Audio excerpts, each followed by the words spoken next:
Nah, kami juga akan menempuh upaya hukum ke YouTube secara persuasif, gradual, terkait dengan tentu dan itu normal aja karena Syakir dia punya hak terhadap akun tersebut, tapi kenapa YouTube lebih berpihak pada Sugianto dan memang nanti sengketa ini nanti harus diketahui juga oleh pihak YouTube. Ini beberapa poin. Ke depan kami akan melakukan upaya hukum. Jadi mereka ngirim somasi, tapi somasinya tidak akan kami jawab. Kalau misalnya Syakir dilaporkan ke polisi, nggak apa-apa. Kami akan datang ke polisi. Kalau diperiksa, kami akan sampaikan semua bukti-bukti yang kami punya. Kalau terkait dengan pencemaran nama baik, terkait dengan masalah keperdataan, dalam somasi kami tidak perlu jawab karena sebetulnya yang diminta sama mereka teknis dalam somasi tersebut tidak jelas apa yang diminta. Kalau diminta untuk menjalankan prestasi sesuai kontrak, sebetulnya Syakir sudah menjalankan jauh dari apa yang mereka sebutkan di dalam somasi. Jadi mungkin kami juga akan melakukan upaya hukum kepada mereka. Jadi intinya masalahnya ini bukan sekedar menjawab somasi, tapi sebetulnya mereka yang sebetulnya membuka masalah ini, dan kami berterima kasih sebetulnya kepada pihak Sugianto CS. Pihak Sugianto CS justru menyadarkan Syakir bahwa Syakir mengalami ketidakadilan yang bertubi-tubi, berlapis-lapis dari berbagai sisi. Dan setelah kami pikirkan, pelajari, lihat fakta yang ada semua sarana komunikasi yang kami lihat ada, kami justru yang nanti akan melakukan upaya hukum kepada Sugianto untuk meminta pertanggungjawaban kesalahan menyusun kontrak, kerugian yang diciptakan, eksploitasi terhadap anak muda yang masih di bawah umur, sekarang udah di atas umur sedikit. Justru nanti kami yang akan minta pertanggungjawaban tersebut. Kira-kira begitu. Ada pertanyaan? Mungkin lebih ke awal kenapa bisa bekerja sama dengan pihak Sugianto proaktif, karena yang saya tahu kan kebetulan saya liputan juga ke sana itu dari pihak mereka bilangnya ini ada kontrak jual beli gitu kan, sementara dari pihak Syakir menurut mereka tidak mengakui bahwa adanya jual beli. Anda dikasih lihat nggak kontraknya? Pada saat itu hanya sekilas karena saya untuk kebutuhan stok aja. Untuk membaca secara detail itu mungkin bukan. Berarti Anda belum baca. Kenapa? Anda melihat tapi Anda tidak baca. Iya. Karena saya pikir itu bukan kewenangan saya yang kebutuhan untuk gambar aja. Jadi tadi seperti saya bilang, kontraknya, judulnya sama isinya berbeda. Oke. Pelaksanaannya seperti tadi saya sebutkan.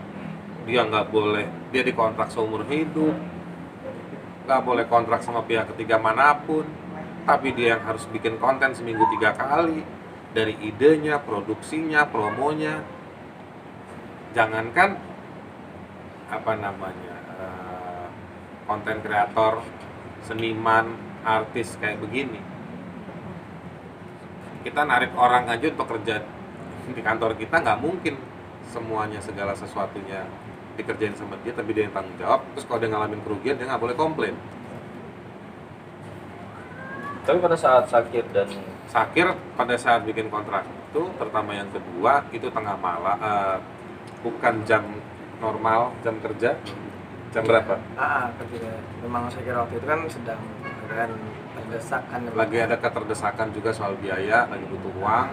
Dan waktu itu juga nggak ditemenin siapa-siapa. Nggak ditemenin siapa-siapa, lalu main tanda tangan. Jadi memang ada situasi-situasi yang tidak seimbang menurut saya. artinya memang ada penandatanganan di situ dengan Syakir. Ada. Penandatanganan ya lihat aja di kontraknya. Makanya saya tanya, Anda lihat nggak kontrak? Tapi begini, nandatanganin kontrak iya, tapi juga situasi membuat kontraknya, alasan membuat kontraknya. Kalau saya bikin kontrak sama Anda, bawa kepala Anda saya belah 7 nanti sejam lagi, boleh nggak kita bikin kontrak kayak begitu? Boleh nggak? Tidak semua hal boleh diperjanjikan meskipun ditandatanganin pakai kuas yang paling mahal, dilapis emas tinta. Kontrak itu bukan berarti orang bisa menjual apa saja, bisa menyerahkan apa saja. Justru harusnya kontrak tersebut harus pada batas-batas kewajaran. Sesuatu yang nggak wajar mau ditanda tangan ya di bawah sinar matahari, ya jam 12 siang, lapis emas, kertasnya hebat gitu, itu nggak bisa. Kok, Jadi ukuran tanda tangan itu mesti diuji. bicara soal laporan yang dilayangkan oleh pihak proaktif. Kemarin mereka kan melaporkan ke pihak Polda pada saat itu soal perbuatan pencemaran nama baik, soal postingan dari Syakir yang katanya akunnya telah dibajak. Padahal proses kontrak itu sudah ada dan Syakir tahu bahwa akun itu sudah berpindah tangan. Nah, kenapa dia harus di kontrak tidak disebutkan bahwa password boleh dirubah. Dan semenjak tanggal berapa April? Setelah 1 hari setelah trending Aisyah, dia Trending Aisyah, dia nggak bisa ngakses. tiba-tiba keluar. Ya. Jadi bahasanya yang benar apa dong? Saya tanya sama Anda, bahasanya yang benar apa? maksudnya gimana nih? Menyebutkan kalau orang nggak bisa ngakses akunnya, disebutnya apa? Dihack. Bahasa Indonesianya apa? Aja. Ya udah. Ya kan? Nanti mungkin kalau Syakir dipanggil polisi, kita akan bawa kamus bahasa Inggris dan bahasa Indonesia.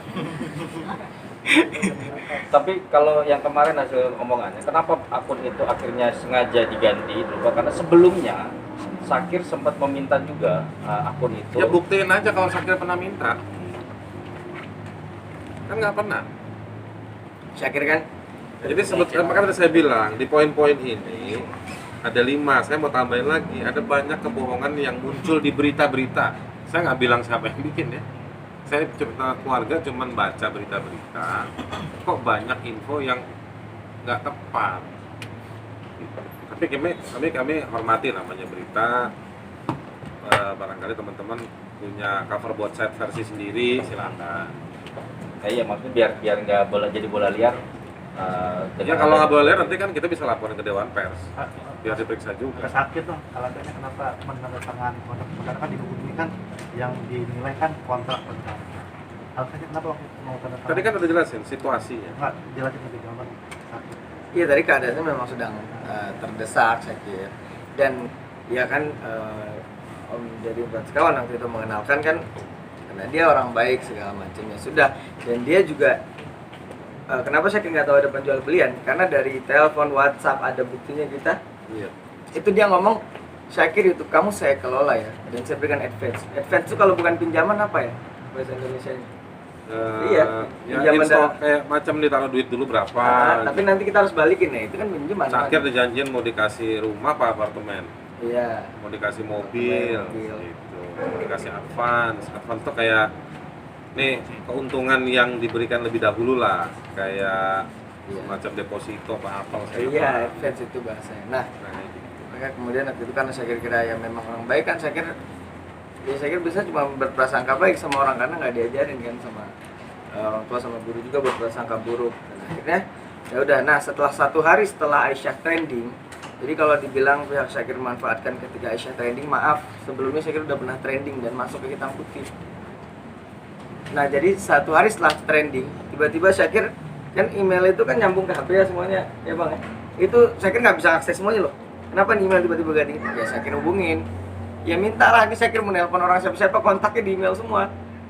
Akhirnya kata dia, oh ini udah keputusan dari Pak Sugianto. Oh nggak bisa gitu, ini data Syakir di situ semua, gitu ya kan.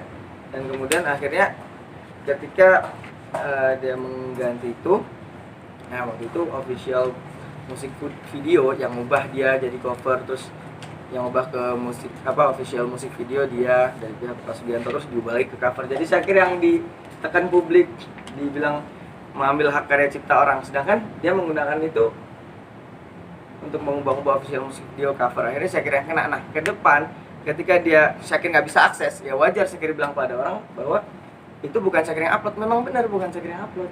Sehingga apa? Ketika ada sesuatu yang cedera di uploadan itu atau hal yang tidak wajar, Syakir sudah sampaikan ke orang bahwa itu bukan Syakir yang upload. Dan itu wajar untuk melindungi data-data dan diri Syakir. Ini ya Ya, Bang. komunikasinya Syakir nih sama pegawainya si Pak Boleh ke kamera bang? 1 hari 1 hari setelah trending baru diganti. Sebelumnya ketika awal kontrak nggak pernah dia ganti. Bahkan dia membebaskan Syakir untuk bisa mengakses. Jadi kita kalau ngomong pakai bukti, ya, bukan main nuduh-nuduh aja. Syakir, yang dijanjikan dari pihak Abraham sendiri itu berapa rupiah sih? Ya sudah terrealisasi atau belum? Apa? Yang dijanjikan itu Yang dijanjikan semua itu udah- sudah terrealisasi belum, dan itu berapa rupiah sih mungkin yang dikasih ke Syakir? Ada janji nominal angka nggak? Nominal. Atau persentase? Iya, memang ketika di awal kan 200 kan diberikan per termin. Nah, itu advance. Dia bilangnya bukan beli YouTube. Saya kira ingat lah pasti kan, nggak mungkin saya kira juga menjual segala macam karya saya kira dengan segitu mudahnya gitu ya kan. Sedangkan 200 juta itu ya bukan saya kira mau sombong dengan segala kerendahan hati ya. Alhamdulillah kan saya kira di sinetron di mana-mana itu sangat insya Allah mudahkan lah untuk mendapatkan itu dalam per bulannya bahkan. Nah, tapi ketika saat itu memang karena saya kira juga terdesak dan saya kira dikenalkan oleh Babe Agi dari Kawan ya, saya kira dikenalin ini orang baik gini sama ya. Udah saya kira masih bisa berprasangka baik. Itu semua udah saya kira terima. Ya udah saya kira terima 150. Nah, sebelum Aisyah trending sudah. sebelum Aisyah trending itu dia nggak pernah nulis pembelian akun YouTube di transferan itu. Tapi ketika Aisyah trending kemudian ditransfer 50 terakhirnya dia tulis di situ pelunasan akun YouTube. Jadi Bang sebelumnya dia tulisnya ini advance-nya gitu-gitu bertemu. Tapi terakhir dia bilang pelunasan akun YouTube di. Jadi awalnya kan kerjasama Syakir tahu. Tapi ketika bayar pelunasan untuk bayar 200 juta itu kayak jadi jual beli. Makanya tadi saya bilang deh awalnya kontraknya apa, isinya apa, prakteknya seperti apa beda-beda.